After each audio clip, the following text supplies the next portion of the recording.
An yi wa sama ado da taurari, an yi wa taurari ado da wata, an yi wa wata ado da samari, an yi wa samari ado da kyau, an yi wa kyau ado da Mahmud ne. Mahmud, ko yanzu kasuwa ta watsa dan kole ya ci riba. A banza dai talaka ya girma sarki. Na riga da na zurfafa a sanka Mahmud, na yi nisan kiyan da bana jin kira.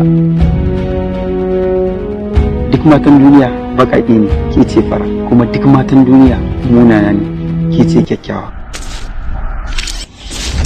Kuma sanin kanka ne na ɗauka domin na ka ƙarshen matsalan da ke tsakanina da kai. Yanzu ne zaki tsayuwar daka a kaina, zaki nuna kina sona. Jure gwagwarmayar ki a kaina shine sirrin san da kike mini.